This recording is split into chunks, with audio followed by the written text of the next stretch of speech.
you are listening to 89.5 FM KCFV The Wave, diverse music for your diverse mind. I'm your host, Jell, and remember to stay tuned until noon for GameBabble Live, your video game news and information show which airs every Wednesday from noon to 3 p.m. Also the news and the weather before that. Until then, here is No Good by Calio. Thank you so much for listening to 89.5 FM KCFV The Wave. Currently, degrees here on the campus of Florissant Valley Community College. I'm Jell with your noon news update. Barnes Jewish Hospital calls... My tongue is working today. Barnes Jewish Hospital called one of the best in the country. St. Louis's Barnes Jewish Hospital is being called one of the best hospitals in the country. U.S. News & World Report recently released its Best Hospitals Honor Roll list. It says that Barnes Jewish is one of the 20 best hospitals in the United States. The Mayo Clinic in Rochester, Minnesota was called the top hospital in the nation.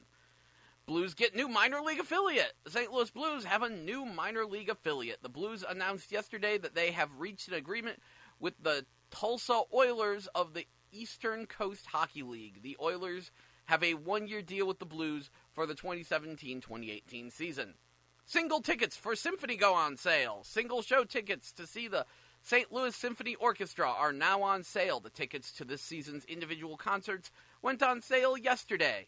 The Symphony will perform shows featuring the music of many different artists, including Mozart, Beethoven, and even Pink Floyd. For more information, visit slso.org. And former Missouri Tiger taken to hospital during 49ers practice. A former Missouri Tiger avoided a major injury following a collision that happened at the San Francisco 49ers training camp. Donovan Newson is a linebacker who played for Mizzou and Parkway North High School. He is an undrafted rookie for the 49ers. He was rushed to the hospital after colliding with safety Chancellor James yesterday in practice. The 49ers released a statement later on saying he avoided a cervical spine fracture, but he did suffer a concussion. In the national news, President Trump is touting the United States nuclear arsenal while saying he hopes to never use it. His comments come after he threatened North Korea with, quote, fire and fury, unquote, after continued threats from the isolated country.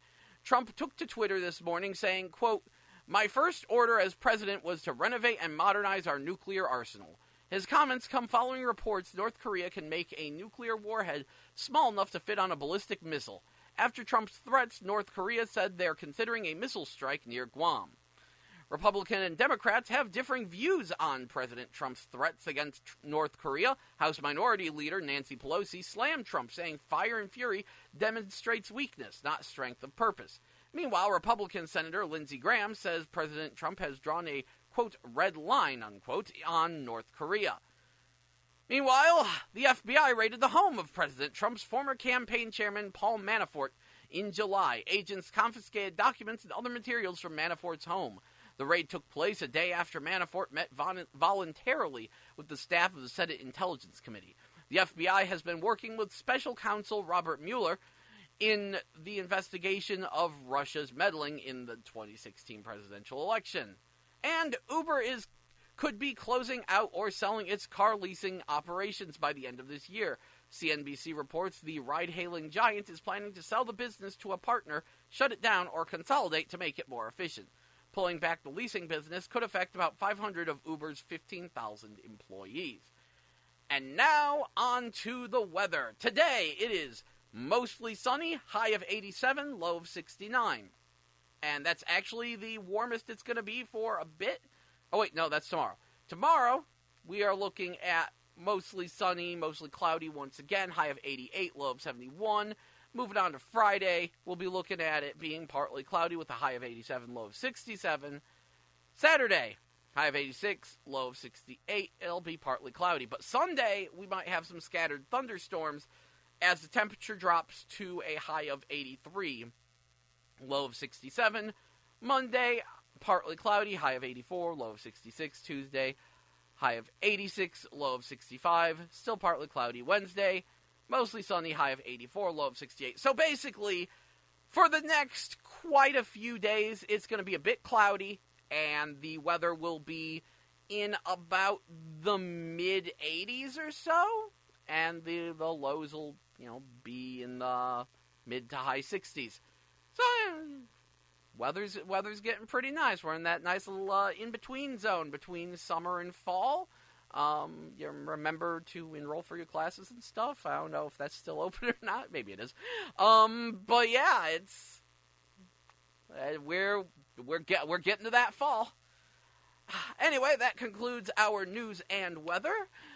I am going to take a short break with 1110 by Capital Theory, and when we get back, it will be time for GameBabble Live, your video game news and information show which airs every Wednesday from noon to 3 p.m. So please stay tuned here to 89.5 FM KCFV The Wave. Diverse music for your diverse mind. Stay tuned, and thank you so much for listening. Now here's 1110 by Capital Theory. Hello, you are listening to 89.5 FM KCFV The Wave. Diverse music for your diverse mind. That was 1110 by Capital Theory, and this is GameBabble Live, your video game news and information show which airs every Wednesday from noon to 3 p.m. I'm your host, Jell, and let's talk about the new releases this week, next week, we got coming out, and what anime are in theaters. So, PlayStation 4, hey, guess what? Batman, the Enemy Within, the new Batman Telltale series. So if you like games like Telltale's The Walking Dead, hey, here's more Telltale Batman. They already did one series of it, now here's more. Also, Black Hole Complete Edition, Comet Crash 2, The Kronkoid Wars, Graceful Explosion Machine, which I've heard good things about on the Nintendo Switch, Hellblade, Senua's Sacrifice, which surprised me. That's the new game. I haven't played it myself because I can't stand Ninja Theory games, but that is a new game from Ninja Theory. And somehow it is a download-only, non-full-priced game. I found that surprising. Game called Icy. Also Lawbreakers. Masquerada, Songs and Shadows. Mega Man Legacy Collection 2, which, we're going to talk a little about that. That's, it's a little funny. Little, made on the cheap. Still a collection of Mega Man games, but and we got Neon Drive, Neptune Flux, which is an ocean exploration game with VR support, but it is not required, and Sign Mora EX. On the Xbox One, y'all got Batman the Enemy Within Episode 1, The Enigma, Black Hole Complete Edition, Mega Man Legacy Collection 2 as well, and Sign Mora EX. Also, day after tomorrow, y'all get Jump Step Step. Good times. What's going on Nintendo Switch? Well, yesterday a game called Severed was released for Nintendo Switch, and tomorrow, Flip Wars, Iron Cast, Phantom Trigger, and Rocket Fist all come out. Whatever those games are, I should look into them. Maybe that'll happen later in the show. Let's see, 3DS.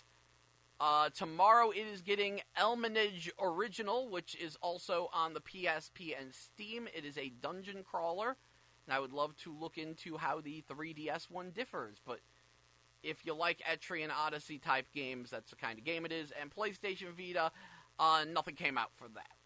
Although we've got things on the horizon, just nothing this week, or really next week. So let's move on. What's coming out next week?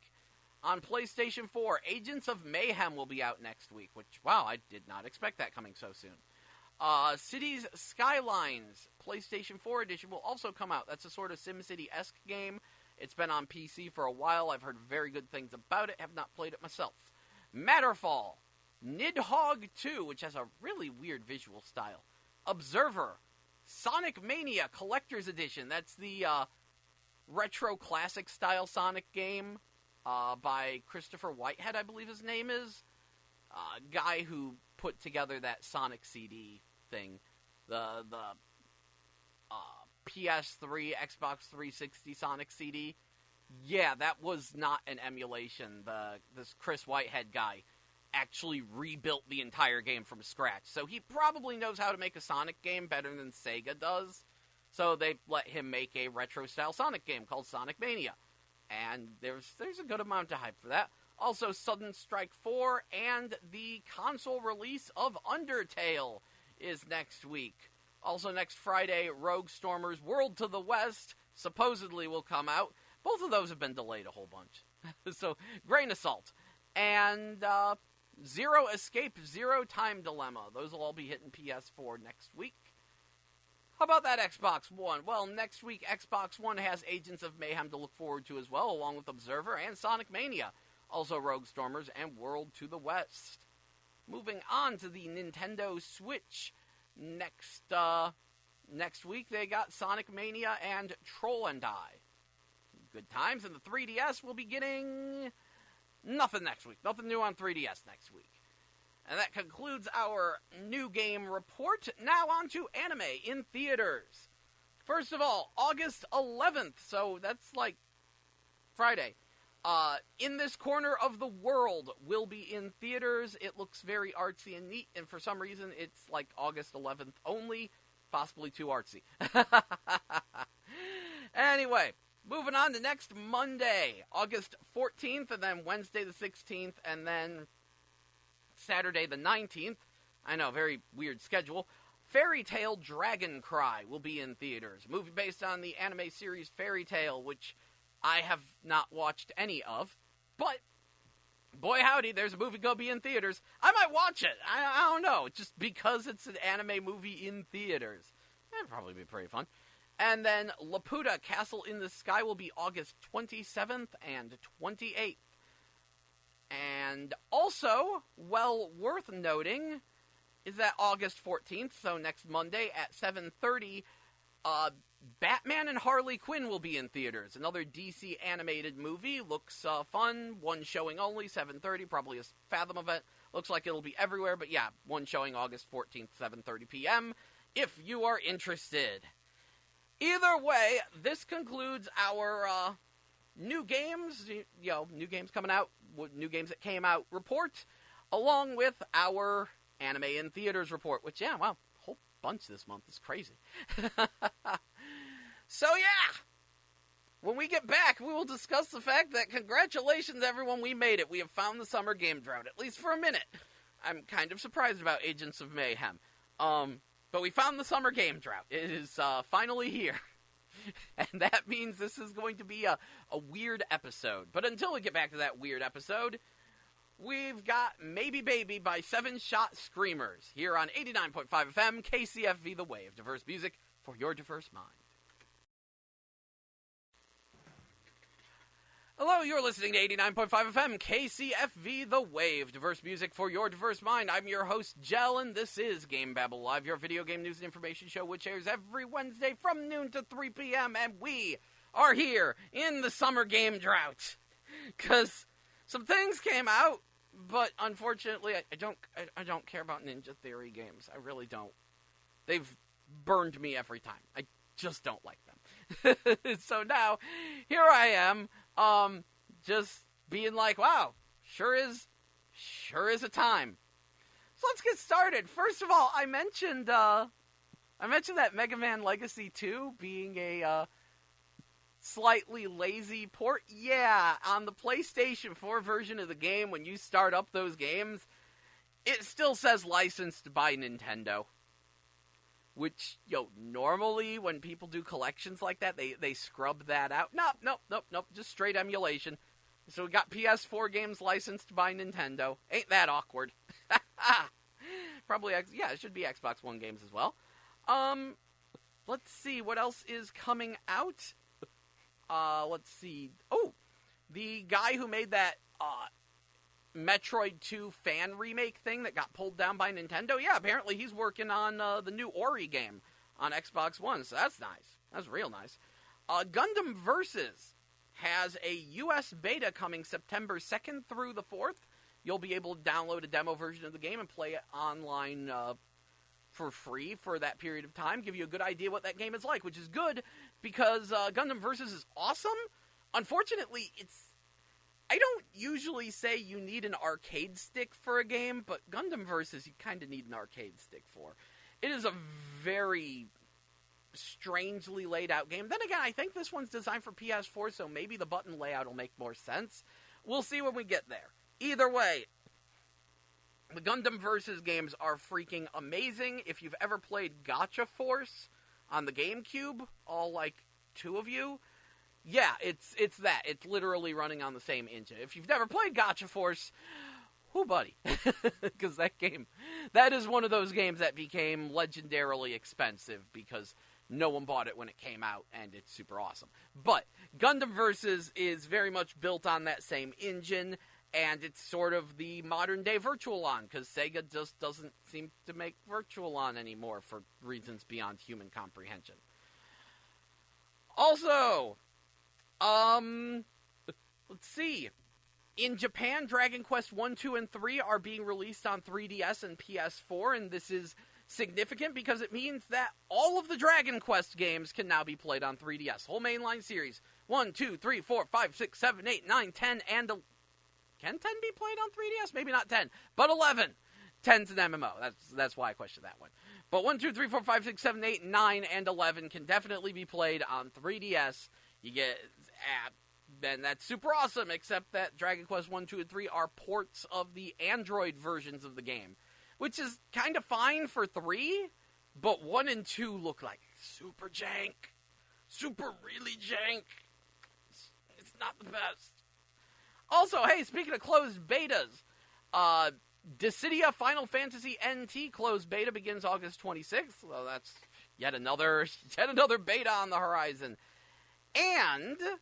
Nintendo World Championships 2017 have been announced. The nearest qualifier to us will be August 26th through the 27th in Evanston, Illinois. You can probably look it up on... Go Google the Nintendo World Championship, but the point is the closest qualifier will be in Illinois, and it will revolve around Mario Kart, interestingly, 7.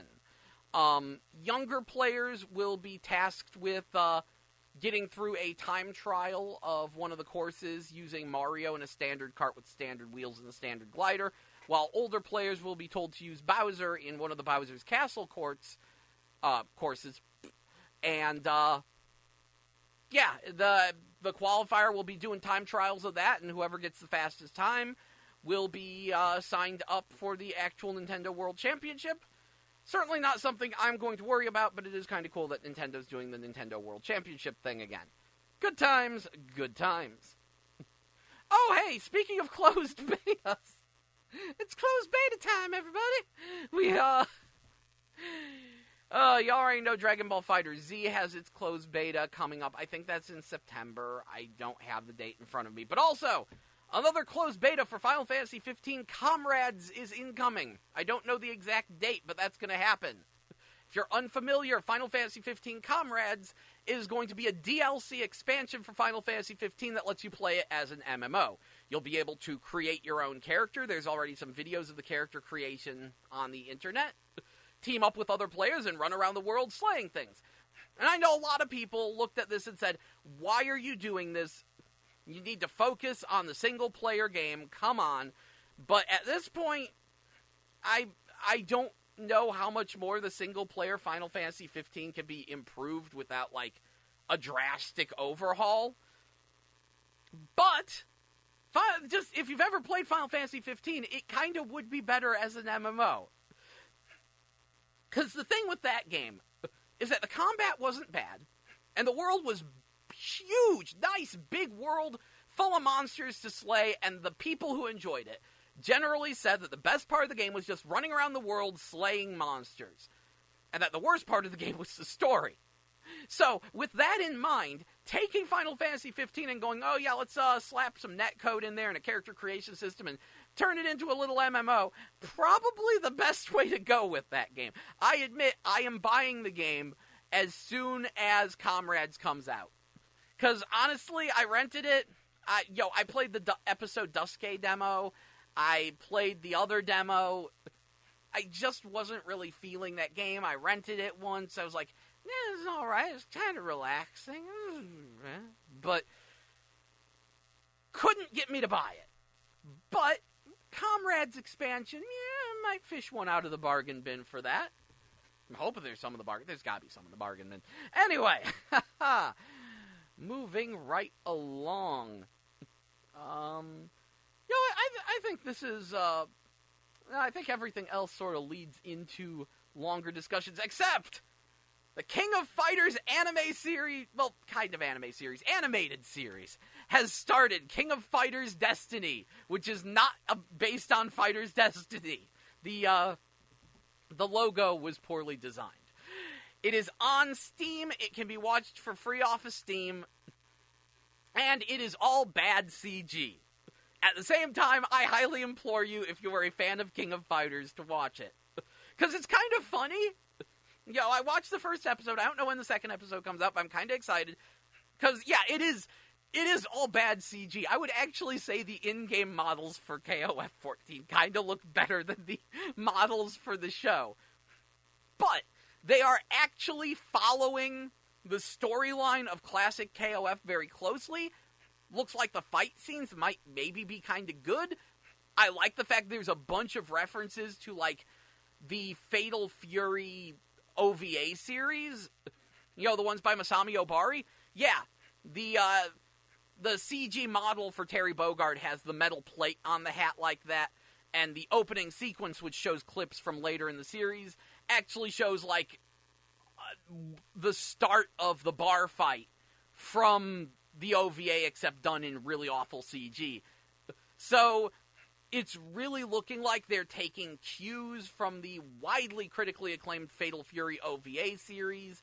And yeah, it's looking like something that fans of KOF are going to like and everyone else is going to just be grumpy at. But the good news, the best news, I watched the credits, and the U.S. sports team is confirmed. They have voice actors for them in the credits. So in the off chance that you are a fan of Heavy D, Brian Battler, and Lucky Glauber, they will show up in the KOF animated series. Although that does mean that it is kind of awkward that they have cell phones. They do show them having smartphones. That's the thing they sort of gloss over, retcon, modernize, is, like, in the background the posters just say, like, King of Fighters W instead of what's actually going on, which is King of Fighters 94. I really wish they would have kept the original dates, just because it's kind of nice. It should have been King of Fighters 94, but fine. W, just put a big W there, W equals 94. I don't friggin' know. Anyway, we'll be back in a little bit.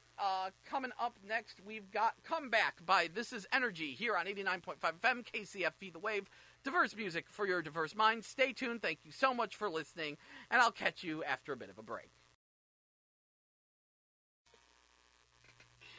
That was My Grind by D-Boy Archie here on 89.5 FM KCFV The Wave. Diverse music for your diverse mind. I'm your host, Jell. This is GameBabble Live, and this is also the middle of the summer game drop. But that's not going to keep me down. I decided to look up those Nintendo Switch games that I knew nothing about. Flip Wars, Ironcast, and Phantom Trigger. Let's start with Phantom Trigger. It is not Phantom Trigger Grimsa, because there's a completely different game called Phantom Trigger Grimsa, which is a, how do I put it? It's a visual novel. That's the word I'm looking for. Brain's not even working today. But yeah. Let me just hit something up real quick. But yeah, it is not that. Phantom Trigger is... No, that was... For a minute, I was like, wasn't that the subtitle of the first BlazBlue? No, that was Calamity Trigger. Big difference. No, Phantom Trigger is a top-down pixel art, probably twin-stick shooter thing from Tiny Build. So very, very, very different game from Phantom Trigger Grimsa. Ironcast is sort of a competitive puzzle, maybe RPG-ish game using steampunk mechs. But yeah, mostly it is a puzzle game. And then Flip Wars is sort of this weird Bomberman-ish thing. Big multiplayer, everyone looks like a Power Ranger and flips panels at one another to try to get them to fall through the stage, I think. So that's what we're looking at with that. Mostly, though, I've just been looking up more and more information on freaking Penguin Kun Gira Wars, because we got Penguin Kun Wars. My My hype for Penguin-Kun Wars knows no bounds, and it looks like the game is actually going to have, like, more design to its characters than just, here's a penguin, here's a panda. No. The penguin has sunglasses and a medallion and is named Riley, and there's, like, a sloth that looks like he walked out of Fist of the North Star, and they're adding in super moves, like Riley the penguin gets dazzling disco showtime, and the sheep gets, where is it? There it is. Spicy junky tornado, because that makes sense. I am way too excited for Penguin-Kun Wars. Unfortunately, we still, like, all we have is, it's coming fall 2017. No, I need it now! I need Penguin-Kun Wars now. But speaking of the Nintendo Switch, good news! The next Atelier game, Lindy and what's that name? S-O-E-U-R. How do you expect me to spell that? Sawyer? I guess we'll go with Sawyer. Lindy and Sawyer is not only coming to PlayStation 4, it's also coming to Vita, and it's coming to Switch. And that makes me very, very happy, because this is the kind of game Nintendo needs. This is the kind of game that drove me insane that the Wii U wasn't getting. If you're unfamiliar, we'll go into more detail in just a minute, but the Atelier series, it's made by Gust.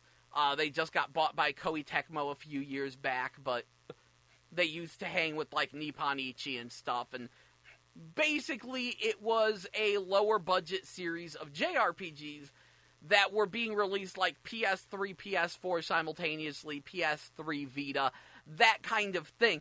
Basically, nice new games that aren't very system-intensive, and thus, they could have easily been done on the Wii U, and the fact that they weren't drove me up the freaking wall. And I was like, this is the entire problem with the Wii U, is that there's still games coming out that could run on it, but wouldn't. So hearing that the next Atelier game is coming to the Switch makes me very good. And yes, I called them Atelier for the longest time, but it was explained to me it's a French word, it's pronounced more properly Atelier, and I know that my accent is horribismal, so my apologies to the entire country of France and anyone that came from it. Anyway, if you're unfamiliar with the Atelier games, because this is how we're doing today's episode, because there is so little going on that's like, well, may as well just go into extensive detail on things. So, the Atelier series dates all the way back to the PS1 and Sega Saturn with Atelier Marie. And it was a very unique and original RPG series, because rather than being the heroic knight saving the world, you play the item shop girl.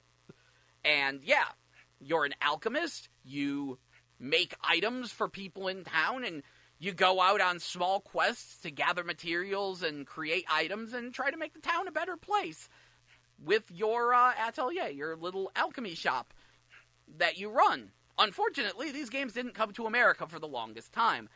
They just had a lot of hurdles, and people didn't want to publish them, and it was iffy, and they were in 2D. And really, we didn't get the series until Atelier Iris, which, in spite of its name, was the first game in the series to actually feature a male protagonist. This was the first one they brought to America, and after that, the floodgates opened up. We get Atelier Iris 2, I think we got one other one, along with the Manakemia games, which are the ones that I really like. I loved Manakemia 1, which that was actually about being a student at an alchemy school, and it was super fun, and those had, like, these really nice high-res 2D sprites. They were pretty alright. But moving on into the PlayStation 3 generation, a lot of the lower-budget Japanese companies realized that they had a lot of problems because they had, we're on to the PlayStation 3, and they had no experience making 3D games. So a lot of them, Nippon Ichi, Compile Heart, Idea Factory, Gust, and probably a few other companies sort of all banded together to try to figure out 3D and get things rolling, and they made Trinity Universe, and that led to the first Hyperdimension Neptunia, which was just a reskin Trinity Universe. And the first 3D Atelier game, Atelier Rorona, which was... It had a very pretty art style, but the 3D was certainly lacking. But the Atelier, team probably learned 3D the fastest. They really found a way to bring this stylized, almost painterly look to a 3D environment, and the series has been coming to America regularly ever since. I think they almost make a new Atelier game every year? They come out really frequently, and certainly have their fan bases, and recently they've been pairing them off into trilogies, where it's okay, these 3 games all interlink, now here's another 3 games that all interlink. And sometimes there's a little bit of crossover between the trilogies, but generally it's divided up into trilogies. But you don't actually need to play each trilogy, because each game stands well on its own. But it keeps the theme. They are generally female-led games where you play the owner of an item shop, and yeah, you just improve your town by doing quests for people and finding items, and then, things sort of evolve from there. The biggest draw is that it has a very complicated and in-depth crafting system, which some people have said, revolutionized the idea of crafting systems, or may well have been the first example of a crafting system. And one of the things I noticed, I've only played a few of them. One of the things I noticed is that when you gather materials, each one has, different quality ratings and attributes to it. So when you choose the ingredients to make your items, you're choosing from all these different potential ingredients, and choosing better ingredients results in better items with greater effects. You might be able to find some some water laced with some minerals that increase the power of a healing potion made with them. So each item has its own little sub-attributes and stuff, and it's kind of nuts. There's also sort of a time scheduling system, which isn't based on real time, it's based on turns, but it's you have X number of days to complete this quest and do this thing, and it's a very interesting series. Definitely not for everyone, but it is one of those ones where it's if you're a fan of JRPGs, you gotta try at least one. I think my favorite of the bunch thus far, other than Manic Hemia, was Atelier Meruru, which was the third one in the Arland series, I think. I don't know. Point is, they are actually a very interesting set of RPGs. Very, very different. And the good news is that if you hear all this and you're oh, sounds very intriguing, is that there have been so many of them that you could probably just grab a used one super cheap. So that would definitely be how I'd recommend it, because, these are not for everyone. I've played some of them and said, wow, this is, some of them I was I could kind of get into this, and sometimes I'm I don't know, this is kind of, really boring. You gotta be in the right mood, you gotta be in the right mindset for it, and I could very much see a lot of people finding these games really, really boring. But they also have a sizable fan base, so my advice would be get a used one cheap, because there's a ton of them. Good times. I look forward to seeing how it plays out on the Switch. I'm glad it's coming to Switch, though, because that's the kind of game the Switch needs. If it can be put on the Switch, then put it on the Switch. Criminy. Because the Switch needs games. This is... Egad, the Switch is so almost the inverse problem of the Wii U. No one wanted to make games for the Wii U because no one bought a Wii U because there were no games on it. But the Switch, from a conceptual standpoint, is so good. People are just buying it for the sake of having a Switch, which I want to point out that never happens in video games, okay? That, never happens. People don't just buy consoles for the consoles. People buy consoles for the games. But the Switch has that it factor. The concept of a portable console hybrid appeals so heavily to so many people, clearly, that people are buying the Switch. It is still doing weirdly well, in spite of the fact that there's no games on it. And it's so weird. It's like you don't get to pull the Wii U excuse. We were like, oh, well, we're not making games for the Wii U because no one owns one. No. Everyone's getting a Switch. Start making games. Which, admittedly, the Switch is already off to a better start than the Wii U ever was. Because we're actually seeing things being ported to it. We're actually seeing things that are pretty exciting. The least of which for me being Mario plus Rabbids Kingdom Battle. I'm not excited about that game. That actually comes out at the end of the month, and I'm just like, screw it. Good times. Anyway, I think it's time to kick y'all back to the music. Next up is Take Me With You When You Go by Gen Obata, here on 89.5 FM KCFV The Wave. Diverse music for your diverse mind. Thank you so much for listening.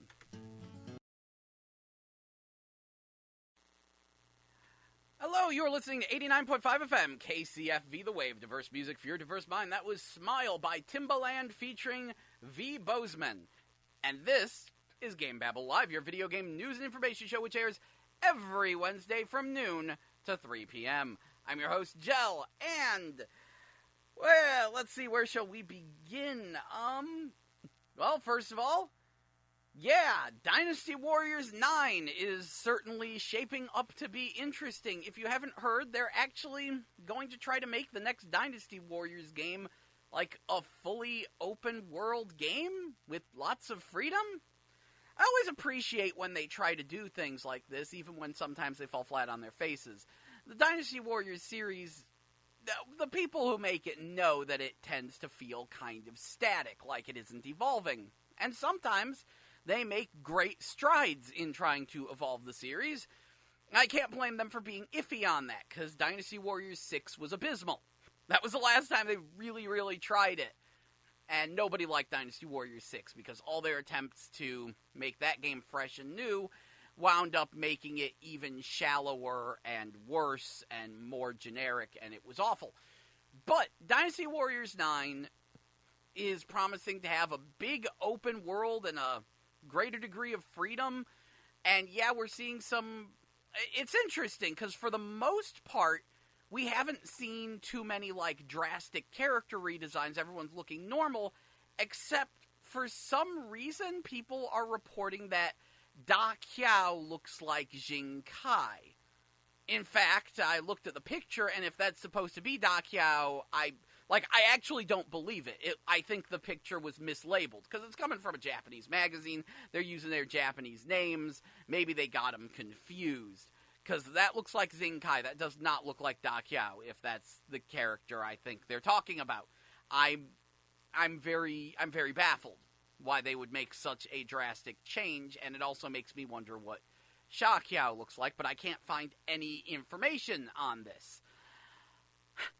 I know, I'm probably the only one who cares. Now, there's gotta be other people who care about Dynasty Warriors floating around out there. Dynasty Warriors is a great series. I love it. And I feel like an idiot because people really like the fact that I was going to do a series where I discussed what makes each Dynasty Warriors game different and unique and worth playing, and then I only did one episode of it. I can still feel kind of bad about it. So the thing with Dynasty Warriors is that the series, in spite of all of its changes, they make so many of them, and they are kind of samey at times, that you do eventually get burnt out on them. And then you come back with a vengeance, like a year or two later. And I happened to start that series right as I was starting to get burnt out. Like, I still haven't picked up Dragon Quest Heroes 2, which seems really promising. Anyway, moving right along, and speaking of action games, they've been showing a bit more of Cyber Dimension Neptunia for Goddesses Online. And I am incredibly amused by this. It will be an action game, and it is a single-player game, but it will have a multiplayer mode, and it's being developed by Tamsoft, makers of the Onei-Chanbara series and Senran Kagura. And yeah, I'm very amused by it. If you're unfamiliar with the here we go, doing it again.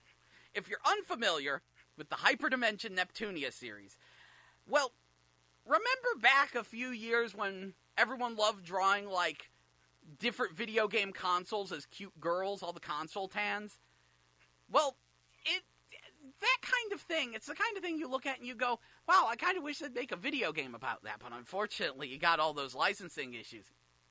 You know, you can't just make a game about different video game consoles as cute girls without getting the license from those console holders, right? Well, the fine people at Compile Heart said, I think we can work around this. And so they created Hyperdimension Neptunia, a game which told the stories of the console wars-ish, starting with Sega falling out of the console wars, and built an RPG around it. They just made some little tweaks, you know, instead of calling them Sony, Nintendo, and Microsoft, it's Black Heart, White Heart, and Green Heart. And they just happen to be the goddesses which rule over the countries of Lost Station, Low Wii, and Lean Box. Nice. Good job evading that one. So they actually pulled this off, and the first game was actually licensed by Sega. The main character of the series, Neptune, is based on an unreleased Sega console called the Sega Neptune. Loosely based on it, anyway. Everything was loosely based. Honestly, the first game was garbage. It was a reskinned Trinity universe. It had a terrible frame rate, tons and tons of design flaws, and really, they were so afraid of getting in trouble for their console wars with cute girls concept that you can barely tell it's supposed to be the console wars, especially without any text, you'd never know. There's almost no visual references. But for once, the company listened. And the second game, Hyperdimension Neptunia Mark II, was way better. It was a much more polished game. It ran smoother. They redesigned the battle system into something actually good. It was like a combination of Parasite Eve and Xenosaga. And it was actually a really good battle system where rather than bringing up all these menus and stuff, when it's your turn, it's like, okay, your turn, you can move this character, around this limited range of movement. Here's what your attack range is, and yeah, you hit the X button to initiate an attack, you hit, square to bring up your spells, and triangle to bring up your items, but it was all assigned to face buttons, so if you just want to run up to an enemy and start whacking on them, you run up to an enemy and you hit X, and then the camera switches to a side view, and X, square, and triangle each do, they each do different attacks with different strengths and weaknesses, and you chain them together into a 3-hit combo, and it was this is brilliant, this is nicely streamlined, it has just enough thought put into it that it's not completely mindless, and it really worked. Unfortunately, Neptunia Mark II had a terrible main character. See, the concept with the second Neptunia game was that all the consoles were in trouble, so their little sisters, the portables, had to go and save them. And everyone else was, they were alright. They were okay. But Neptune's little sister, Nepgear, is awful. Just flat out awful. So much so that this becomes a running joke. Because the next game would be Hyperdimension Neptunia V. Now, the interesting thing with these games is that each one actually takes place in a different universe, or a different dimension, and that's actually denoted in the Japanese titles. It's not just Hyperdimension. The first one, I think, was God Dimension, and then there's Super Dimension, and then there's Hyperdimension. Each one of those represents a different universe, so each game is like a half reboot. Mark II takes place in an alternate universe from the first game, where the events of the first game pretty much played out, except everyone lost at the end boss instead of won. And that's why the portables have to save them. Anyway, I know, it sounds complicated, but what it basically means is you can pretty much start with any Neptunia. Neptunia V was where the series finally struck gold. That's my favorite of the series. Because that's the one where Neptune trips into another dimension where time moves at a different rate, and instead of her becoming essentially the goddess of Sega, character named Plutia does. And time moves at a different rate there, so when she goes there, she actually goes back in time to the launch of the Sega Genesis. And all the characters in this alternate universe more strongly resemble their different game consoles, except they don't represent consoles anymore, they represent companies. So Plutia starts with the Sega Genesis armor, then she gets the 32X armor, then she gets the Saturn armor, the white Saturn armor, and eventually the Dreamcast armor. And they just scrubbed the names a little bit, like, I think they called it like the 32FX instead of the 32X, or the Super 32, or something like that. But you can tell it's supposed to be the 32X because of the big, bulky mushroom shoulder guards. But so it's much more apparent what these characters represent. The video game references are much more clear, and it's great for fans of that kind of stuff. But what I really loved is that by going back in time, they could reference more obscure consoles. There is, in fact, a reference very late in the game to the ancient civilization of Taria, which was buried in the desert. And my favorite character in the series is Yellowheart, P-Shy, who does not represent a PC, she represents a PCE, or a PC Engine, or in other words, a TurboGrafx. Yes, Neptunia V is the one where the TurboGrafx gets to show up, and that makes me so happy. You have to wait so far into the game to get the TurboGrafx on your team, but the TurboGrafx was there, and it made me so happy. And yes, she has the PC Engine armor, the Turbo Duo armor, the Super Graphics armor, and the PCFX armor, and then like one they just made up. And it's like, yes! That made me so happy. I love Yellowheart. Yellowheart and Red Entertainment are my favorite characters in the series. And it was there that they started doing the spin-offs like they did Hyperdimension Neptunia Producing Perfection, which is basically Idolmaster with the characters of Hyperdimension Neptunia. It's an idol management simulation. They started doing a few action games with Tamsoft that are basically Senran Kagura-ish, but with the Hyperdimension Neptunia characters, which, of course, brings us... Oh! Before we go there, I do have to at least mention Hyperdimension Neptunia V2. Not 7, V2, because it's a sequel. It's the first direct sequel in the series. And V2, like, I have some beef with it because they removed, like, the movement circles, but it really plays with the idea of the alternate dimensions, because in V2, you wind up traveling to, like, 3 or 4 different dimensions. And each dimension has a different, like, denoted name, and each one also has their own opening sequence and title screen. And it really helps, like, divide it up, because it's a bunch of different stories. Like, the first dimension you go to in that game is one where all the main characters, all the console goddesses, turned into giant monsters and have ravaged the world, leaving it a post-apocalyptic wasteland.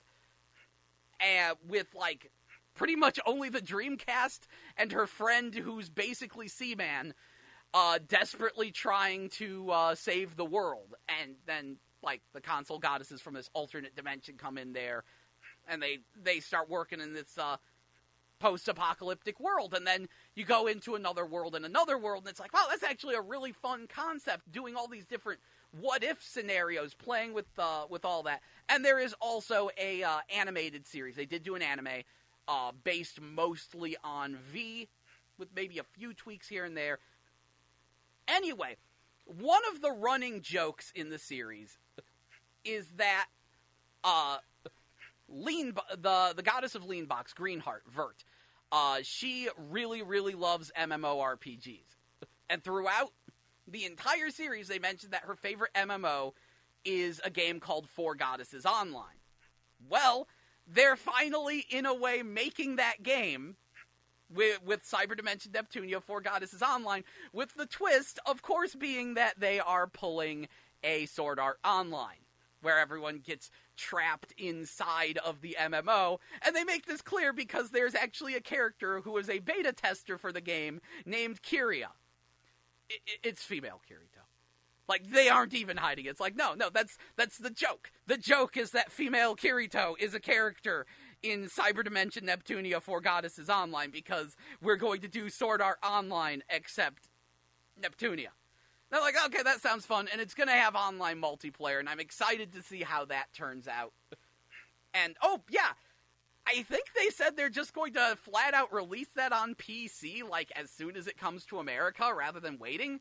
I need to double check that one, which would be great if computers didn't instantly slow down, because I think the internet is just a broken mess at this point. Have you ever tried to browse the internet on a lower-end computer these days? Like, it's kind of embarrassing how poorly the internet runs now. It's a mess. It's such a mess. For some reason, like, I speak this from personal experience, because I've actually got, like, on my home, nice, meaty, powerful computer, trying to run Firefox is the most taxing thing I can do on it sometimes, because everything's just a mess. This is why Flash is being phased out. If you didn't hear, like, I forget when they said that it's happening, but pretty much everyone has agreed we're going to stop supporting Flash because Flash is too broken. And that's kind of amazing. Like, wow, yeah, no, don't fix it or anything. Don't, like, make it not cause your computer to use 100% of its processing, of its disk usage, when just because yeah, don't fix Flash. Just cancel the whole thing. Just shut it down. Shut it down. Cripes and criminy. How did that fix it? So I'm trying to look up some information for you guys real quick, like. And the computer gets stuck just loading a new tab, even though, like, I have one other tab open. And so I'm like, fine, I will close this and try again. And somehow closing it caused the new tab to open. I don't understand. This is so dumb. So, Cyber Dimension Neptunia online. Type, everybody. Let's see what they're saying about a PC release, ? Let's see. Arriving winter 2017. I assume that's for the US release. Yep, PlayStation 4 and PC simultaneously. PlayStation 4 version will be available at retail and through the PlayStation Store in both regions. Good. So, anyone who doesn't have a PS4, you can play on PC. No clue if we'll be able to play together or not. But yeah, getting a Steam release simultaneously this time. I'm still gonna stick with console, just for myself. But I'm actually really excited about this now, knowing that they are going to basically be doing a Sword Art Online parody. That could be very fun. Good times. Anyway, I think it's time to kick you back to the music.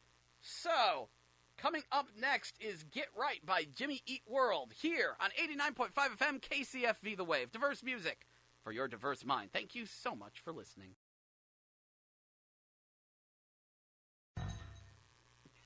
Hello, you're listening to 89.5 FM KCFV The Wave. Diverse music for your diverse mind. That was Gone by George Strait. And this is GameBabble Live, our video game news and information show, which airs every Wednesday from noon to 3 p.m. So, speaking of games that are getting simultaneous PS4 PC releases coming out of Japan, looks like Blue Reflection is getting that same treatment, and that makes me very happy, because Blue Reflection is looking pretty interesting. It's coming September 26th, I think, and it is basically, imagine Persona if instead of summoning personas to fight enemies, you transformed into magical girls. Because that's what it is. It is a magical girl RPG where you play a schoolgirl and you go to school in the day and you make friendships and raise your social links, and then you go to an alternate universe to fight monsters and transform into a magical girl and all that stuff. And yeah, I'm curious to see how this plays out. If nothing else, my mind is still blown by the way they're handling the hair. I know that sounds like the weirdest thing, but if you look up Blue Reflection, you will say, wow, that is some hair. Just the way they have it, where it's like you can see the individual strands, and it's really, really shiny. It is I've never seen hair look like this in a video game. It's very impressive hair, which is why I'm mentioning it, because otherwise, it would just be hair. But this is particular hair. So, good job on Blue Reflection. You are looking very fascinating. Also, started looking up some VR games. Turns out Galgun VR is out on Steam. I am, of course, disappointed in this, but hoping for a PlayStation VR release because that is obvious. Please, buy it when you put it on PlayStation VR. I like Galgun. But yeah, no, it's out on Steam right now. Meanwhile, let's flip-flop that. Megaton Rainfall will be coming September 29th to PlayStation VR and will be coming to Steam later. And Megaton Rainfall has improved a lot since I last saw it. If you are unfamiliar, which I've said like 7 times today, Megaton Rainfall is a VR superhero simulator. You first person get to be a superhero, you fly around, shoot lasers out of your hands, you pick up cars and fling them and punch buildings, and when it was first shown, it looked like trash. Like, I remember people were like, oh yeah, Megaton Rainfall, it's going to be a VR superhero game, and I looked at it, I'm like, oh no. But that was very clearly an alpha, not even a beta. That was an alpha compared to how that looks in the final game, because they've got like a proper release date announcement trailer, and oh my goodness, the graphics actually look really, really good now. Like, this looks like a competent game. This actually looks a lot like Earth Defense Force, which I'm totally on board with, because there's a lot of like fighting giant city-destroying things, like big old tripods and stuff, and metal centipedes and things. Like, yeah, you fly around the city and freaking be Superman. I'm excited for that. I am so excited. But you know what else I'm excited for? Perhaps the hypest fighting game anyone's talking about other than Dragon Ball FighterZ. No, not Marvel vs. Capcom Infinite. In fact, I am happy that Marvel vs. Capcom Infinite is getting the shellacking it deserves. I'm sorry, you do not announce an overpriced special edition as the only way to get Sigma from Mega Man X early before announcing any other characters for the game. The hate that people feel towards Marvel vs. Capcom Infinite, I'm sorry to say, is completely justified. No, I'm talking about completely unnamed Arika Fighter EX. Yeah, so if you haven't been following this, on April Fool's Day, Arika showed a playable build of a fighting game that is essentially Street Fighter EX minus the Street Fighter characters. And people scratched their heads, because they thought, oh, haha, April Fool's joke, wait, why are you streaming the game? Why does the game actually exist? Why does it have sick combos? What are you doing, Arika? And they were like, oh, we were deciding to use April Fool's Day as a way of, like, confusing people and making them go, what's the deal with this? This was our plan all along. Because apparently, like, Arika's having a really hard time finding publishers and support to let them release a new fighting game. And they were like, yo, what, let's just test the waters by playing it as an April Fool's joke and seeing how many people go, man, I wish that was real. Well, enough people said, man, I wish that was real, that it is progressing nicely. They have already announced, they previously announced Skullomania and Darun Meister will be in it, and yesterday they streamed the game with Daigo Umehara. Daigo being one of the top Street Fighter players in the world, nicknamed the Beast. He now has his own manga series. And yeah, he's one of the guys from that video with Ken and Chun-Li and Third Strike and all the parrying. Yeah, that guy. Daigo Umehara, the legendary world's best Street Fighter player. He was just streaming the game last night with the people from Arika. And at the end of the stream, they announced a new character. Get ready for fireballs and Rising Dragons, because Alan Snyder is back. Alan Snyder was one of the 2 characters that was only in Street Fighter EX1. I think there were some bizarre legal issues because he also showed up in Fighting Lair, and that might have done something, I don't know. But basically, Alan Snyder was an exact duplicate of Ryu and Ken, except he has hilariously dubbed lines. But now that Ryu and Ken aren't here, it's a good thing we have Alan Snyder, who I really think is a reference to Street Fighter 1 Ken. Because if you look at how Ken looked in Street Fighter 1, he looked like Alan Snyder. But now Alan Snyder is wearing this star-spangled All-American outfit. We've barely seen any of them, but they have confirmed Alan Snyder is in the game. And it looks like they're going to keep the hype alive by slowly revealing characters all the way until the game's release, which they're hoping will be April Fool's Day 2018, which I'm totally on board with. I'm really curious to see how the game plays out. Now, during this stream, a friend of mine actually popped up and asked if there would be any Fighting Layer characters, and they laughed and said, we're going to focus on the Street Fighter EX characters, but we might add characters from Fighting Layer afterwards. But of course, this is where you have to ask an important question. Why Street Fighter EX? No one cared about Street Fighter EX back when it came out. The game was a laughingstock of the... not quite the laughingstock, but no one cared about it. So, let's roll back time and talk about Street Fighter EX. Way back, mid-90s, 96, 97, 98, 3D was all the rage. That's Street Fighter. Fighting games were also all the rage. So it was like, when are they going to make Street Fighter 3 and make it 3D and make it amazing? Because all fighting games have to be 3D right now, because all video games have to be 3D right now. Amazingly, Capcom said, you know what, we're not sure if we want to do 3D for Street Fighter 3. We don't know if that's going to be very good. So they decided to test the waters by making Street Fighter EX, which was made by Arika, who were it's a company made of some, ex-Capcom people. They were still on pretty good terms. They were like, hey, Arika, make us a 3D Street Fighter. And so they made Street Fighter EX. And it came out to arcades, and people were like, The original arcade roster was really small. It only had a handful of classic Street Fighter characters, a bunch of new characters, and the graphics, this is the important thing, you look back at it, it's like, oh, the graphics for their time. No.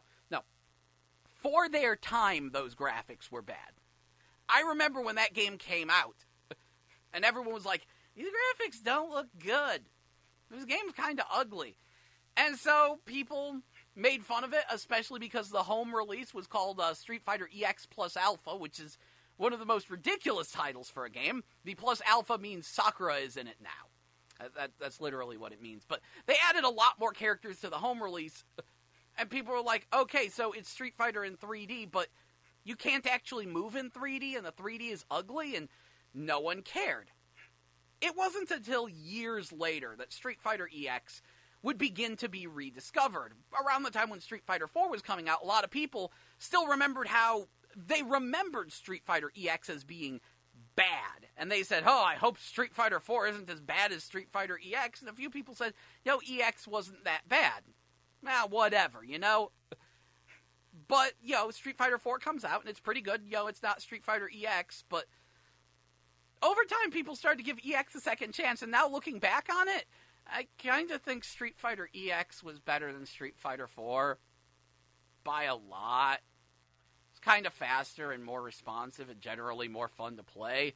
That applies to Street Fighter 5 as well. Maybe we really missed something with Street Fighter EX. Now, in the old days, people would say Street Fighter EX Plus Alpha was the best of the series. And the reason for that is because it's the least adventurous. Street Fighter EX Plus Alpha is literally just Street Fighter with polygons. It's not even really in 3D. You can't move in 3D. It's just Street Fighter with polygons. Plays exactly the same as 2D Street Fighter. Controls are tight and responsive. Jumps are surprisingly good. It actually plays quite well. It plays like Street Fighter Alpha. Just a little bit more combo-y, a little bit faster than standard Street Fighter. But yeah, it was Street Fighter Alpha, but with polygons. It was the least adventurous of the bunch. Now, Street Fighter EX2 is the weird one. It came out really late in the PlayStation's existence. It had no hype, no fanfare. No one saw it coming. I remember renting it once because they added Vega to the game, added a bunch of characters to the game. And significant graphical improvement. It actually looks pretty darn good for its age. Significant graphical improvement. They added in a bunch of crazy new systems, but no one cared about it. Now, in retrospect, that's starting to become the de facto Street Fighter EX. That's the one people are starting to play in tournaments. Team Spooky has a tournament series they call Too Old, Too Furious, and they've been playing a lot of Street Fighter EX2. Because that one's the perfect middle ground. It's the one where Street Fighter EX starts to gain an identity of its own, and they add in crazy things like Excel combos, which is this crazy custom combo system where the environment just becomes like a wireframe grid while you do these, while everything combos into everything. It's nuts. It has pretty much all the characters, and the backgrounds are actually like movie files that look really pixelated on the PS1 release, but otherwise are pretty neat. And for some reason, one of the stages is a Salvador Dali stage? Nothing. Street Fighter EX is made of weird. This is a game where when you beat your opponent with like an Excel combo, a meteor shower just batters them. And then, like, beating them with the super move causes the sun to explode? Street Fighter EX has the weirdest victory animations.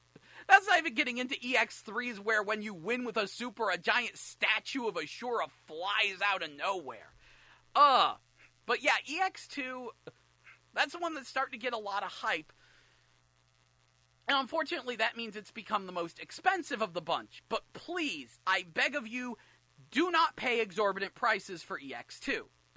Because even though it's relatively uncommon, it is not that rare. I've seen a lot of people trying to sell EX2 at stupid prices. And it is one of those weird PS1 games where it's more expensive than your average used PS1 game. But it's not super expensive. It's still below the price. It's still below the price of a new game.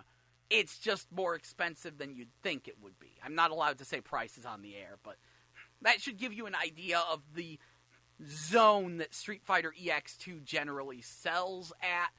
Don't pay too much money for it, even though it is actually quite good. Which, of course, brings us to the last game in the Street Fighter EX series, Street Fighter EX3, which is still widely regarded as garbage. This is because it's these throw everything at a wall and see what sticks. Other than Blair Dane and Alan Snyder, every single character once again returns. The graphics honestly haven't improved much since EX2, and actually in retrospect they kind of look worse. But it's the one that got the most play because it was a very early PS2 game, first generation. Which is why it looks so fugly.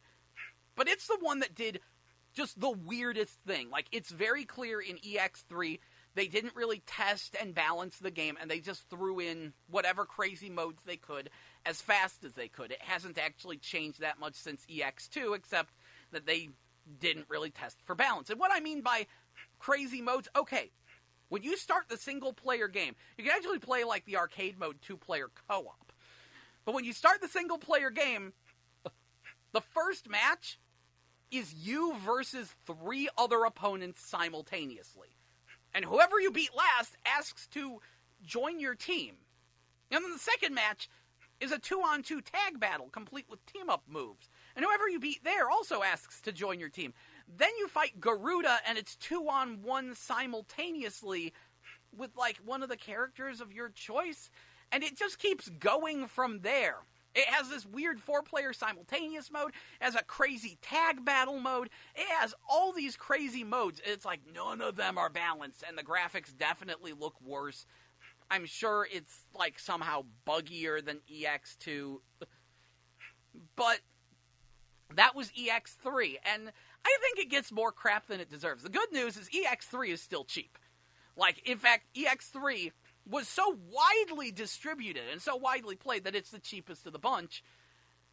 And even though it's probably the most broken, and definitely, like, it doesn't look good, if you want to give the EX series a second chance, you wouldn't do bad with EX3. Just know that the other games are significantly more restrained and balanced. Since then, Arika has made a lot of Tetris games and a crazy music puzzle game called Technic Beat. And way back on the 3DS, they tried to make a new Street Fighter EX game minus Street Fighter. Look up Arika 3DS and you'll see what I mean.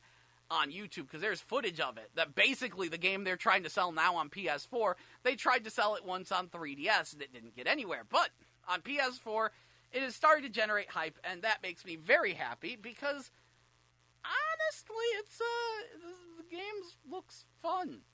It looks like a very fun game. Anyway, though, it's time to take another short break. So next up is King of the World by Weezer, here on 89.5 FM KCFV The Wave, diverse music for your diverse mind. Thank you so much for listening, and enjoy.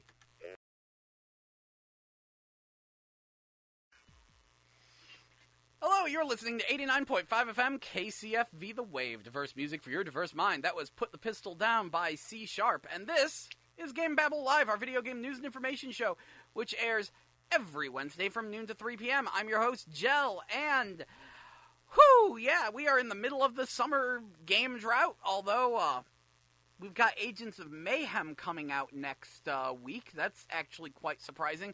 Gonna be honest, I haven't looked too much into that game. I know it's sort of a spin-off of the Saints Row series. I really don't quite know what it's about. I just know that the idiots who put it together gave it set characters instead of giving it the fantastic character customization of the Saints Row series. So, way to miss that point. But it might be cool. It might be garbage. I don't know. I have no faith in the game just because of that fact. I'm like, are you? Because a lot of people looked at it as their attempt to copy Overwatch. And if that's actually what they're doing, then just screw that game. I'm sorry. I'm not a fan of the hero shooter genre. I didn't really like Overwatch. I certainly didn't like Battleborn. And looking at it just from a conceptual standpoint, I don't like it. I feel that as much as I like some of these characters, I feel that the hero system winds up being too limiting and restricting. And the excessive focus on team-based gameplay, I feel, gets in the way. I do not like team-based games that much because I feel bad for bringing my team down. Also, it is worth mentioning, whenever anyone goes off about how horrible and abusive playing video games online is and how terrible, everyone in the Xbox Live voice chat and everything is, that's because of team-based games.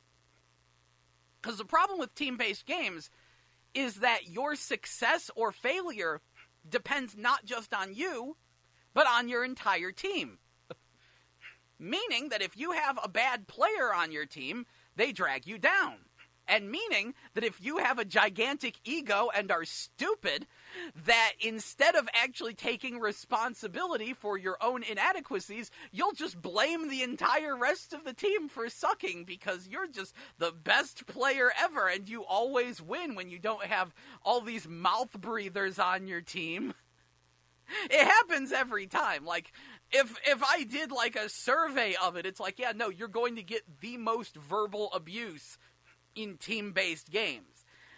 You'll get some trash talk in other games, maybe, if people even decide to plug in their headsets.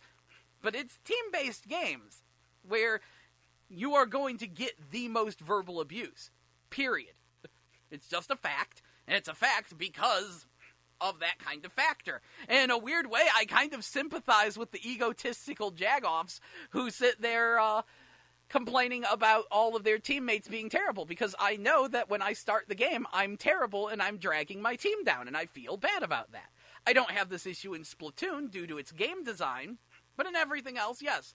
And as such, I don't really like team-based games. I don't really like the restrictions in hero-based shooters, and that's why I'm iffy on Agents of Mayhem. Now, that said, since this is such a big game, I am kind of expecting Family Video to get it in, so I'll probably just rent it there and see how it turns out. And I'll let you know if Agents of Mayhem winds up just blowing my mind and making me remember why I love the people who made Saints Row, then I will keep you posted, but a little iffy. You know what other game I'm iffy on, super iffy on, definitely in the I'm just going to rent this, but it's probably going to be terrible category? Mario plus Rabbids Kingdom Battle. I think I mentioned this when it was revealed at E3, but that kind of pissed me off. Because so many people saw that and were like, oh, whoa, this game is so unique and crazy, a strategy game. Japan would never do that. Was it like 5 minutes ago we were making fun of the fact that Japan turns everything into a strategy game? Like, seriously. Wasn't it like 5 minutes ago and 5 minutes later that everyone starts whining about Project X Zone again, even though it's a fantastic strategy game? Oh, right. Right, yeah. No, not like anyone actually played Project X Zone or anything and knows about its sick juggle combo system. No, strategy games are terrible unless they're feature Mario and Rabbids, and then it's so creative. I like how animated the characters are. That looks really fun. But there's a lot of Mario plus Rabbids Kingdom Battle that looks like they're just missing the point. Like, a lot of people look at it, they're like, oh, wow, it's like XCOM with Mario, though. And XCOM is so good. Yeah, but why XCOM is so good isn't because it's a turn-based strategy game. It's because of all the layers to it. What makes XCOM good is the fact that you get to build your own base, and there's strategy to that, and you create your own characters. And then, like, what missions, it's completely free form, and what missions you take on affects what happens with what other missions and what will happen around the world with this global alien invasion. The turn-based strategy is only a part of the overall strategy. And that's what makes XCOM so amazing. It's layers upon layers upon layers of strategy all intertwined together in such a beautiful way that makes it like, I don't know, a strategy game. You get what I mean? Whereas Mario plus Rabbids Kingdom Battle, it looks like you just sort of run around and then, oh, hey, now sort of an XCOM type battle breaks out. It's like you're kind of missing two of the major things that make strategy games so cool.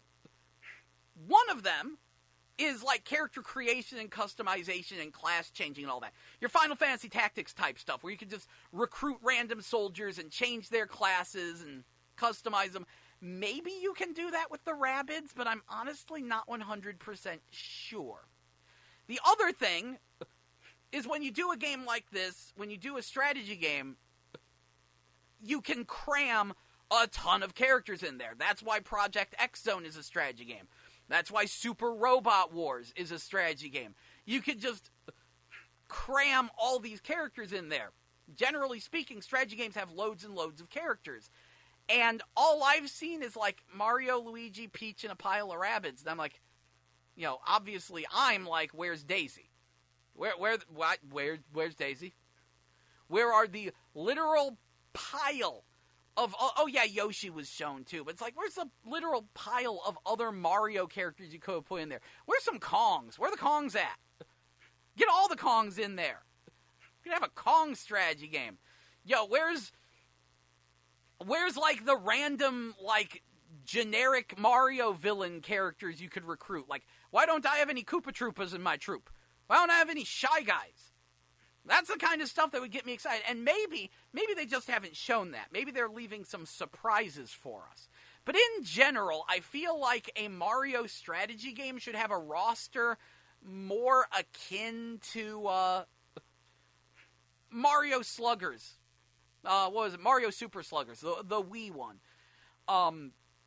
That was, of course, the baseball game. And that had a gigantic pile of completely unexpected characters. Probably the best thing about it. And it's like, yeah, we need a roster like that. Where are the Sniffets? Where are the Wigglers? Give me some Ninjas. I needs me some Ninjas. And of course, Birdo? Maybe? I don't know. I'm really not feeling this Mario plus Rabbids Kingdom Battle. I don't know about you. Moving on to other news. Dead or Alive 5 Season Pack 7 has been released, along with the latest batch of swimsuits. And yeah, Season Pack 7 says that it will get you, once again, it's a 100 costume pack, and it will get you the costumes for August, October, and December, which is very slightly surprising to me, because that means no September and November? Are they slowing down costume production for Dead or Alive 5? Could this be the end of costume production? could they finally be sticking a fork in Dead or Alive 5 this year? Which, end of this year, maybe. In fact, let me double check this. How long has Dead or Alive 5 been out? Let's see. Because the DLC from the first game on the previous console generation actually carries over. Okay, it came out in September of 2012. So, yes, it has, they have been supporting Dead or Alive 5 for 5 years. That is practically a old school console generation of Dead or Alive 5. I actually want it to keep getting support, mostly because I don't see how they can make a Dead or Alive 6, just because of all the content they've added to 5. Like, especially with characters like the Virtua Fighter guest characters. They're not going to return for 6, are they? Yo, what about Mai Shiranui, who showed up as a DLC character? They're not going to return, and in a way you'd have like 5 or 6 different guest characters you'd have to replace to even attempt to be on par with Dead or Alive 5. And, like, for me, I feel that the only way they could do a Dead or Alive 6 is if it was actually Dead or Alive versus Virtua Fighter, and they just put everyone from Dead or Alive and Virtua Fighter in there, which I really think is the only way we'll be getting a new Virtua Fighter, because, well, Yu Suzuki left Sega, and he's the guy behind the Virtua Fighter series, and Virtua Fighter is still a very niche game. Even in Japan, it's kind of niche. And I think by combining the two, they might have a chance, but I don't see a Dead or Alive 6 working out. But who knows? Maybe they've just said, no, let's slow costume production, because they've generally done a costume pack every month. And like I said, the season pass is still stupid expensive.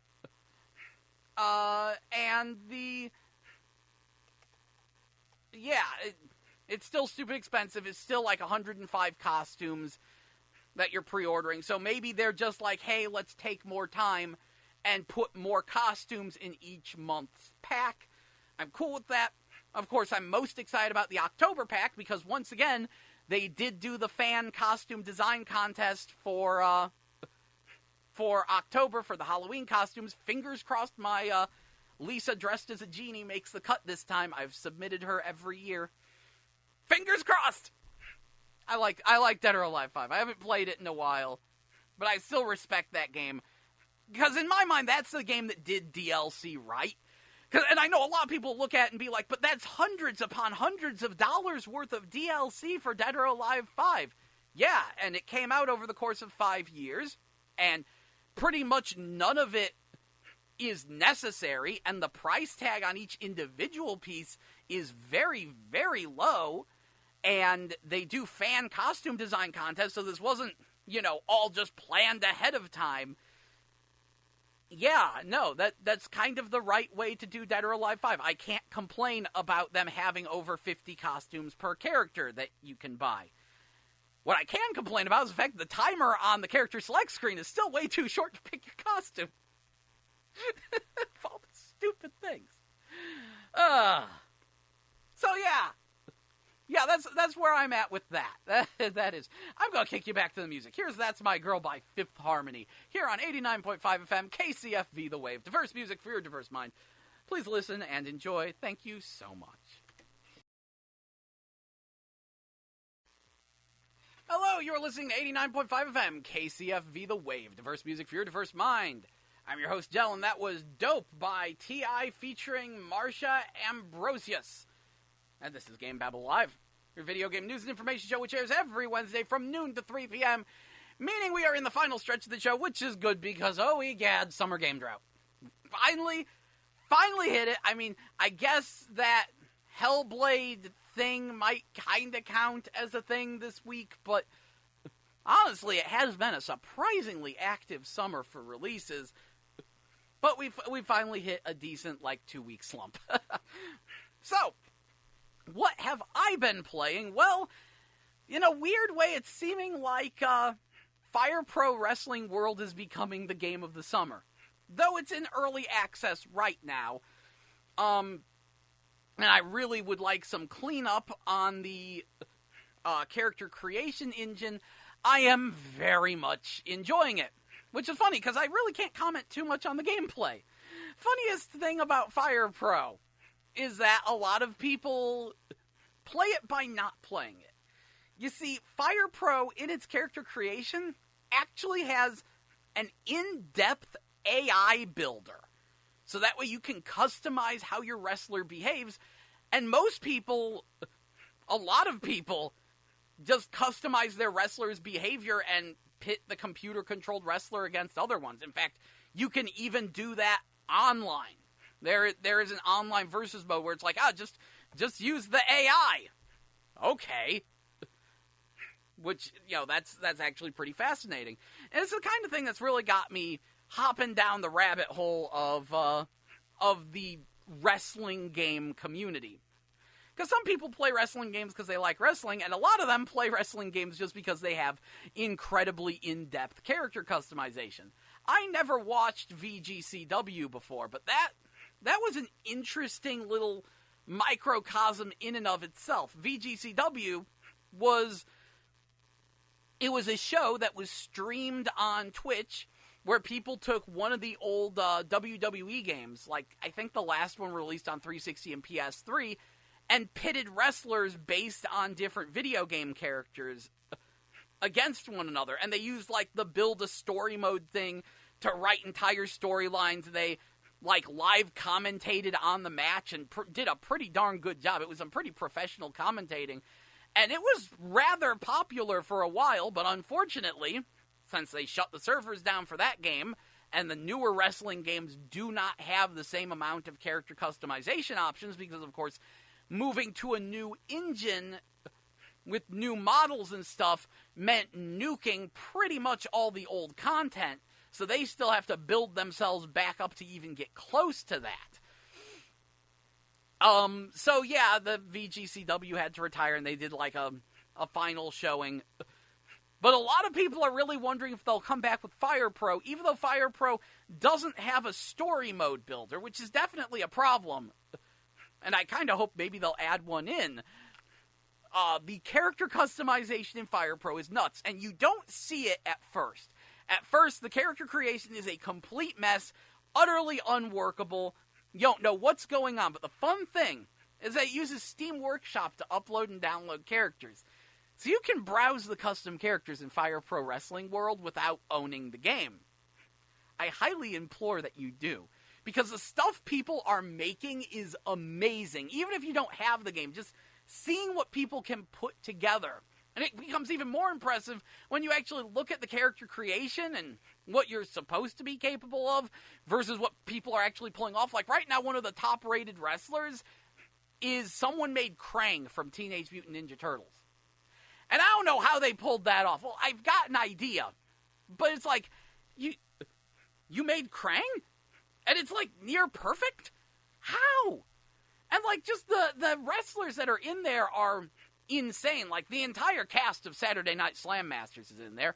The entire cast of NES Pro Wrestling is in there. They got someone working on violence fight characters so that way they can battle for the title of Top Quarreler. And, like, there's a chunk of Rumble Rose's characters in there. Someone really needs to finish those up. I've got a friend making Bloody Roar characters, all right? Which, surprisingly, he's done Sheena, Mitsuko, and I think I don't know if his Alice is finished yet or not. But of all the characters, the Mitsuko is actually the one that wound up doing surprisingly well and being one of the top female wrestlers on Steam for a bit. I think it was like number 23 or 25 or something in like the most popular that week. And they're like, good on you, because that is a really good Mitsuko you made. And then, like, I even put one up. I put up Futaba Shimiru from Futaba-kun Change, which that was really tricky because they don't really have a good, like, poofy, weird Marilyn Monroe hair option. So I kind of just did a thing with the layering. But I think it turned out pretty alright.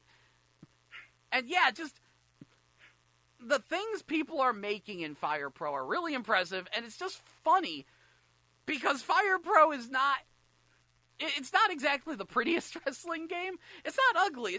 It's weird because they're using 2D sprites. Again, look up the wrestlers, and then look at what the game actually looks like in action. It's so weird.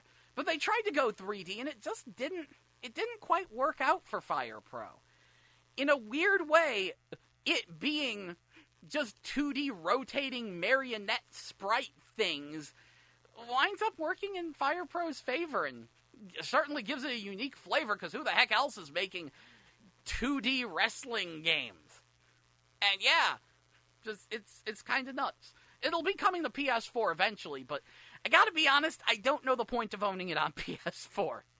Because not only does it run on some pretty potato computers, the better your computer, the better, because it can load parts faster. Load times are definitely shorter on my better PC. But I can run it on my crap top. Because I have, like, a cheapo computer that I actually take with me. And it, I got it cheap so that way, if something happens to it, it's not a big deal. I can lug it around in my backpack and stuff.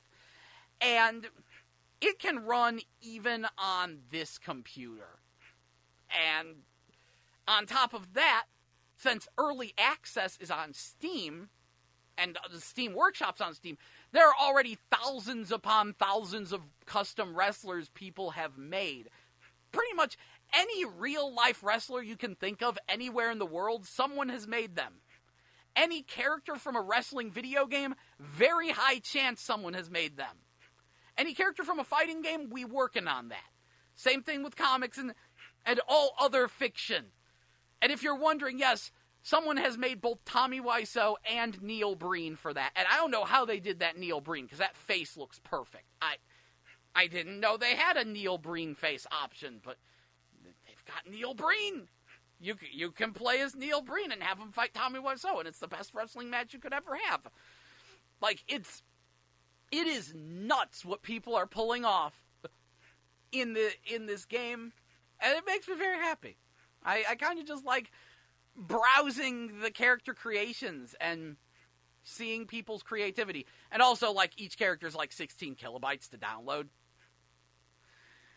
Moving along from that, though, in terms of other strange news, apparently a game called Grimoire is out now, and that should be a deal.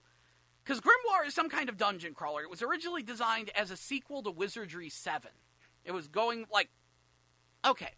Some crazy lunatic was... I guess he's in Australia, and they were commissioned to do Wizardry 8.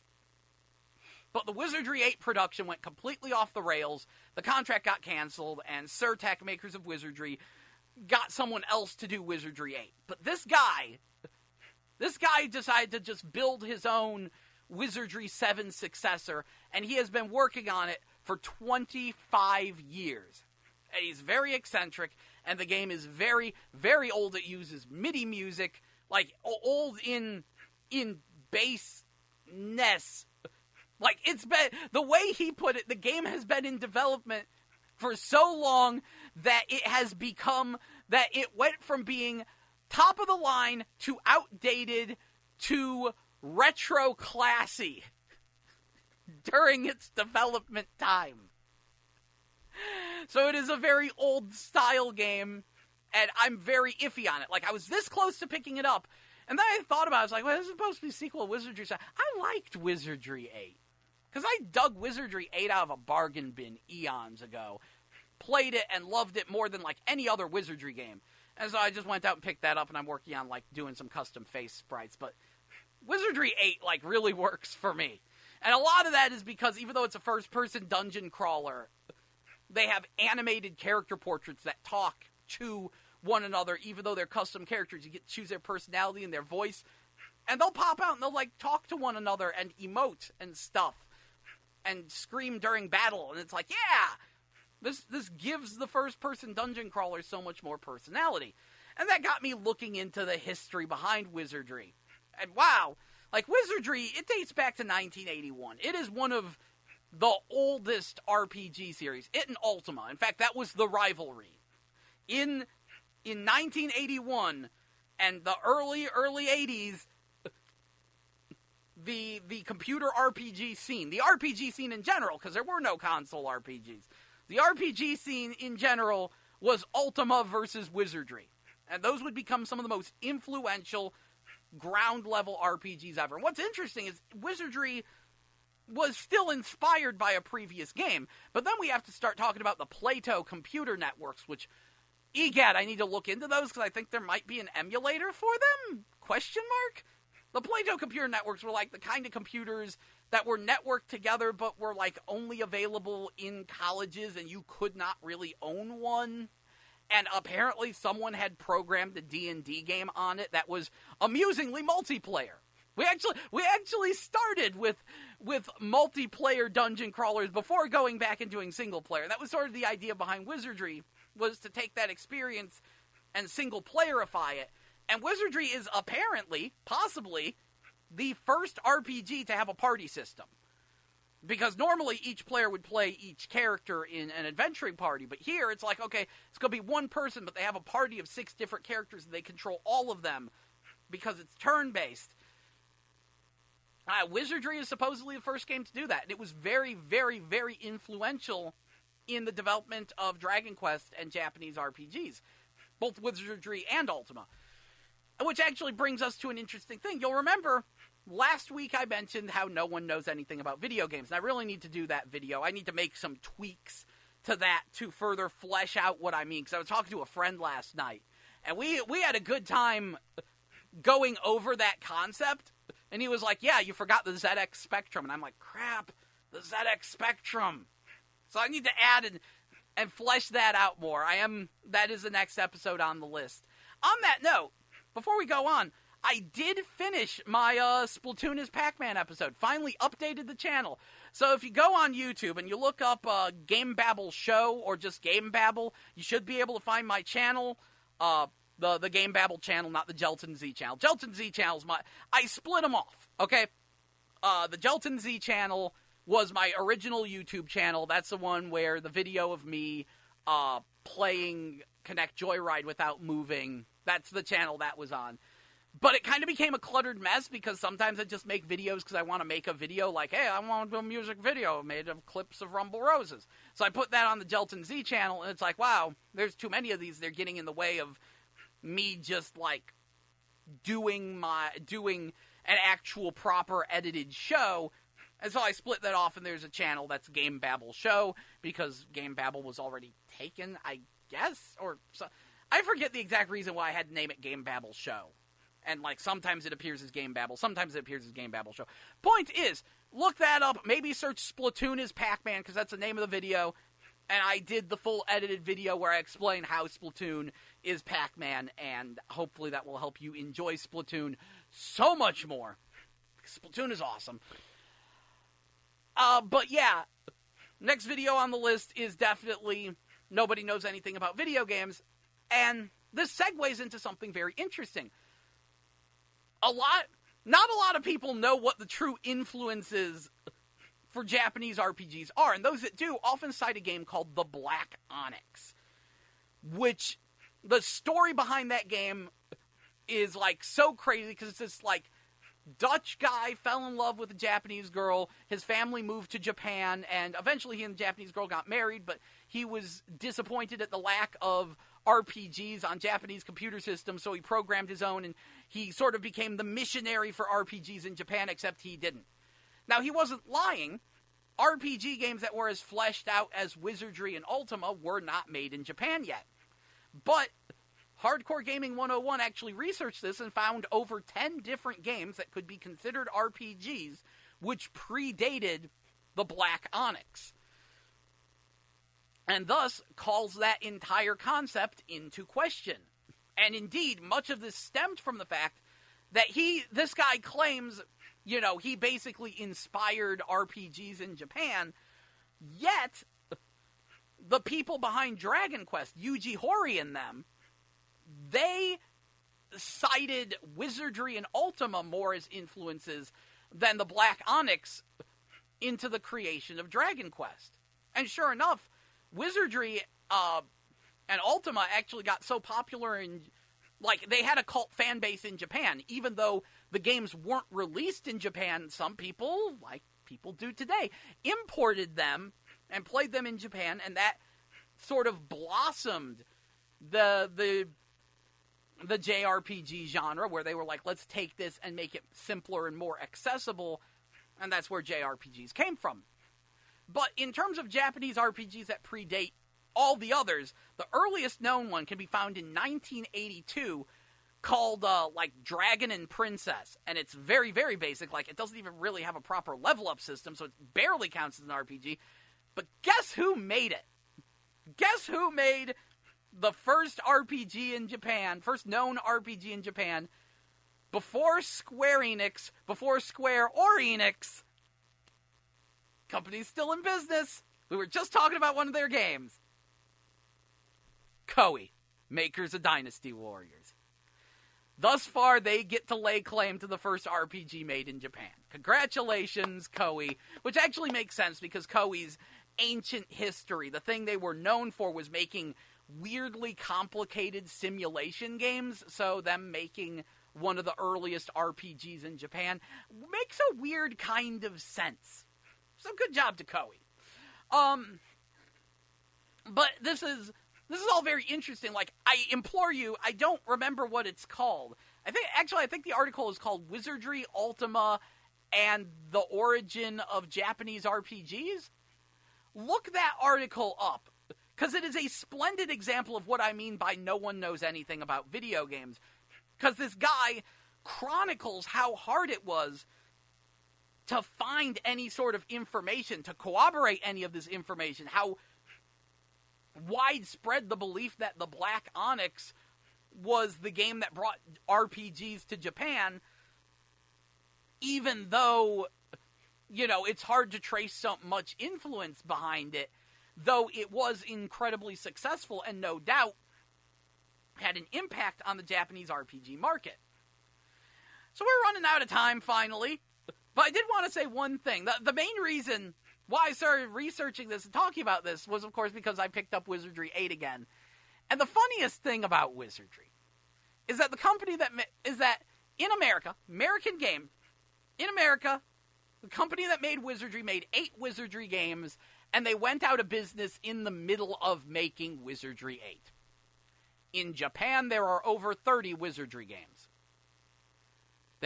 Wizardry got so much more popular in Japan than in America that it is amazing. And there are, well over 30 Wizardry games. I think someone was claiming that a new Wizardry game gets released every year in Japan. I don't know if that's still true or not, every year except 2008. I don't know if that's still true or not. But, it's funny how this game, that was one of the most influential RPG series ever, started in America, eventually petered out in America, with the original developers effectively going out of business, and yet it thrives in Japan. Video games are weird, and that's one of the many reasons why no one knows anything about them. You see what I mean? Just such weird factors. I really need to get that episode done. I'm going to work on it. I'm going to work on it today. Trust me. Anyway, that about sums it up. That's about all the time we have. Thank you so much for listening to GameBabble Live here on 89.5 FM KCFV, diverse music for your diverse mind. We will be back next Wednesday from noon to 3 p.m. once again. I'm sure once the school year gets started, I'll probably have to change my time slot, but we'll find out. But until that happens, I will see you next Wednesday from noon to 3 p.m., and hopefully we'll have some video games to talk about. Maybe, I don't know, Agents of Mayhem probably won't be at Family Video until Friday.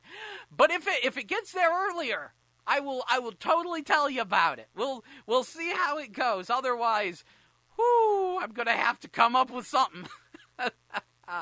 Good times. Penguin Coon Wars needs to come out sooner. Anyway, thank you so much for listening to GameBabble Live here on 89.5 FM KCFV. Now, please enjoy Without You by Parachute. Thank you so much for listening, and enjoy.